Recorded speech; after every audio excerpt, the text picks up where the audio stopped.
గత ప్రభుత్వం ఇసుక మేడల్లాంటి ప్రాజెక్టులు కట్టి లక్షల కోట్ల ప్రజాధనాన్ని వృధా చేసిందని విమర్శించారు సీఎం రేవంత్ రెడ్డి. కాళేశ్వరం వాస్తవాలేమిటో స్వయంగా పరిశీలించేందుకు వెళ్తున్నామని చెప్పారు.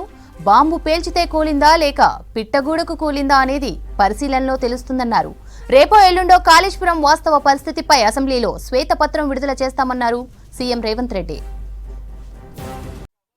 తెలంగాణ రాష్ట్రం వచ్చి ప్రభుత్వం మారినాక కొంతకాలానికి అధికారంలో ఉన్న వాళ్లకు రీడిజైనింగ్ అనే ఒక బ్రహ్మ పదార్థాన్ని కనిపెట్టారు. 38,500 కోట్ల రూపాయల అంచనాతో ప్రారంభమైన ఈ పనులను 1,47,000 కోట్ల రూపాయలకు పెంచింది అధ్యక్ష. మేడిగడ్డ బ్యారేజ్ అనేది కుంగిపోయింది అధ్యక్ష. కుంగిపోయినప్పుడు గతంలో ఉన్న ప్రభుత్వం ఏం చెప్పింది?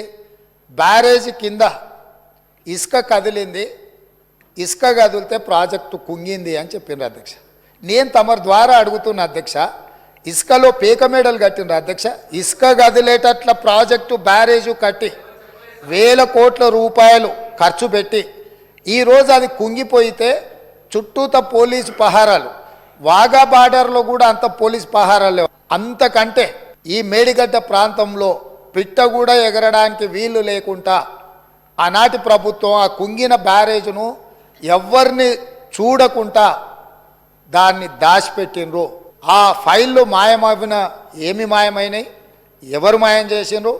అదేవిధంగా మేడిగడ్డ అన్నారం ప్రాజెక్టులలో జరిగిన అవకతవకల మీద మీరు ఒక నివేదిక తయారు చేయండి అని చెప్పి ప్రభుత్వం ఆదేశాలు ఇవ్వడం జరిగింది.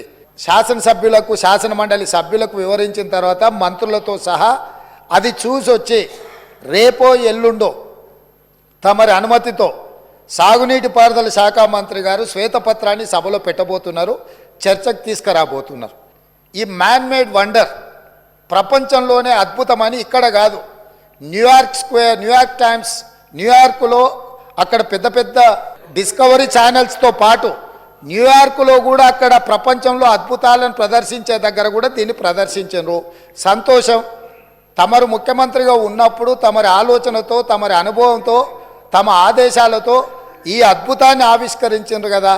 ఈరోజు ఈ అద్భుతాన్ని తెలంగాణ ప్రజలు ఎన్నుకున్న శాసనసభ్యులు, శాసనమండలి సభ్యులకు చూపించేటప్పుడు వారే ముందుండి వారే ఏ విధంగా ఈ అద్భుతాన్ని సృష్టించినరో, దానికోసం వారు ఎంత శ్రమ పడ్డారో, ఎన్ని రాత్రులు నిద్ర లేకుండా వారు గడిపినరో, వారి అనుభవాలను అన్నిటిని కూడా అక్కడ అందరికీ వివరించి చెప్తే తెలంగాణ సమాజానికి అంతా కూడా ఈ అద్భుతం, తాజ్మహల్ అంత అద్భుతాన్ని అక్కడ ఆవిష్కరించింది కాబట్టి కల్లారా చూసి మేము చూస్తే మా చెవులకు అందరికీ విందుగా వారు చెప్పడానికి అవకాశం ఉంది. కాకపోతే అక్కడ ఏదైతే జరిగిందో, జరిగిన వాస్తవాలను తెలంగాణ ప్రజలకు తెలుసుకునే హక్కు, అధికారం లేదా అని నేను అడుగుతున్నా. కాళేశ్వరరావు అని అన్నాడు హరీశ్వరరావు బదులు. కాళేశ్వరరావు గారిని కూడా ఈరోజు మేము అక్కడికి కాళేశ్వరం పోదామని అడుగుతున్నాము. మేము ఆహ్వానించడంలో ఉన్న తప్పేముంది అధ్యక్ష?